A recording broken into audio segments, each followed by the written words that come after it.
ಗುಲ್ಬರ್ಗ ಜಿಲ್ಲಾ ತೊಗರಿಯ ನಾಡೇನಿದೆ, ತೊಗರಿ ಕಣಜೇನಿದೆ, ಈ ವರ್ಷ ಪರಿಸ್ಥಿತಿಯನ್ನು ನೋಡಿದರೆ ತೊಗರಿ ಕಣಜ ನೆಲಕಸ್ತಕ್ಕಂಥ ಪರಿಸ್ಥಿತಿಯನ್ನು ನಿರ್ಮಾಣ ಆಗಿದೆ ಸರ್. ಗುಲ್ಬರ್ಗ ಜಿಲ್ಲೆಯಲ್ಲಿ 5,91,556 ಹೆಕ್ಟರ್ ತೊಗರಿ ಬಿತ್ತನೆಯಾಗಿದೆ. ಇವತ್ತು ಹಳ್ಳ ಕೊಳ್ಳ ನಾಲ ನರಿ ತೆಗ್ಗಿನಡಿಗಳು ಸೌಳಿನ ಹೊಲಗಳು ಮತ್ತು ಕೆರೆ ದಂಡಿಗಿರ್ತಕ್ಕಂಥ ಹೊಲಗಳು, ಕೆರೆ ಕೆಳಗಡೆ ಇರ್ತಕ್ಕಂಥ ಹೊಲಗಳು, ಕೆನಾಲ್ ಬಾಜು ಇರ್ತಕ್ಕಂಥ ಹೊಲಗಳು ಇವತ್ತು ತೆಗ್ಗಿನ ಭೂಮಿಗಳನ್ನು ನೀರಾಡ್ತಾ ಇದೆ. ನೀರಾಡೋದ್ರ ಮೂಲಕ ತೊಗರಿ ಏನಾಗಿದೆ ಅಂತ ಕೇಳಿದ್ರೆ 2-3 ತಿಂಗಳು ಬೆಳೆ ತೊಗರಿ ಬೆಳೆ.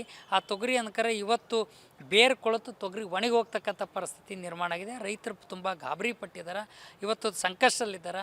ಅದರ ಬಗ್ಗೆ ಯಾವುದೇ ಕಾರಣಕ್ಕೂ ಕಾಳಜಿ ಕಕ್ಕಲತಿ ಚುನಾಯಿತ ಪ್ರತಿನಿಧಿಗಳಿಲ್ಲ. ಒಬ್ಬರು ಕೂಡ ಕೃಷಿ ವಿಜ್ಞಾನಿಗಳು ಕೂಡ ತೊಗರಿ ಒಣಗ್ತಕ್ಕಂಥ ರೈತರ ಹೊಲಕ್ಕೆ ಹೋಗಿ ನೋಡಲಿಲ್ಲ, ಮತ್ತು ಮಂತ್ರಿಗಳು ಕೂಡ ರೈತರ ಹೊಲಕ್ಕೆ ಹೋಗಿ ನೋಡಲಿಲ್ಲ. ಯಾರೂ ಕೂಡ ನೋಡಲಾರ್ದಿರ ರೈತರು ಗಾಬರಿ ಪಟ್ಟಿದ್ದಾರೆ. ಆ ಕಾರಣಕ್ಕಾಗಿ ಸರ್ಕಾರನ ಮಧ್ಯಪ್ರವೇಶ ಮಾಡಬೇಕು. ತೊಗರಿಯ ನಾಡಿನ ಬಗ್ಗೆ ಒಣಗಿ ಹೋಗ್ತಕ್ಕಂಥ ಅತಿವೃಷ್ಟಿ ಬೆಳೆ ನಷ್ಟ ಬಗ್ಗೆ ಮುಂಗಾರು ಅಧಿವೇಶನದಲ್ಲಿ ಚರ್ಚೆ ಆಗಬೇಕು. ಆ ರೈತರಿಗೆ ಪರಿಹಾರ ಕೊಡಬೇಕು. ಮತ್ತು ಸಂಶೋಧನಾ ಕೇಂದ್ರ ತೊಗರಿ ಸಂಶೋಧನಾ ಕೇಂದ್ರಗಳನ್ನೇ ಸರ್ಕಾರ ಮತ್ತು ಸಂಶೋಧನಾ ಕೇಂದ್ರಗಳನ್ನು ವಿಫಲ ಆಗಿದೆ. ತೊಗರಿ ಸಂಶೋಧನೆ ಮಾಡೋದರಲ್ಲಿ, ಬೆಳೆ ಬೀಜ ಸಂಶೋಧನೆ ಮಾಡೋದರಲ್ಲಿ, ಹೊಸ ಬೀಜ ಹೊಸ ತಳಿಗಳನ್ನು ಕಂಡುಹಿಡೋದರಲ್ಲಿ ಯಾವುದೇ ಕಾರಣಕ್ಕೂ ಹಿನ್ನಡೆ ಆಗಿದೆ ಅಂತಕ್ಕಂಥ ಮಾತನ್ನು ಈ ಸಂದರ್ಭದಲ್ಲಿ ಹೇಳಕ್ಕೆ ಬಯಸ್ತಾ ಇದ್ದೀನಿ. ಇದರ ಬಗ್ಗೆ ಇವತ್ತು ಚುರುಕುಗೊಳಿಸಬೇಕು, ರೈತರು ಜಾಗೃತಿಗೊಳಿಸಬೇಕು ಅಂತಕ್ಕಂಥ ಮಾತನ್ನು ಒತ್ತಾಯನ ಮಾಡ್ತಾಯಿದ್ದೀವಿ.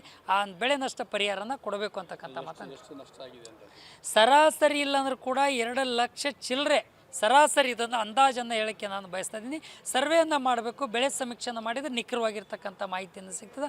ಈಗ ಆಲ್ರೆಡಿ ಕರ್ನಾಟಕ ಪ್ರಾಂತ ರೈತ ತಂಡ ಪ್ರತಿ ಹಳ್ಳಿಗೆ ಪ್ರತಿ ತಾಲೂಕಿಗೂ ಕೂಡ ವಿಸಿಟ್ ಮಾಡಿ ನೋಡಿದರೆ ಭಾಳ ಇವತ್ತು 50% ಕೂಡ ಅಧಿಕ ತೊಗರಿ ಹಾನಿಯಾಗಿರ್ತಕ್ಕಂಥ ಪರಿಸ್ಥಿತಿಯನ್ನು ಕಾಣ್ತಾ ಇದ್ದೀವಿ.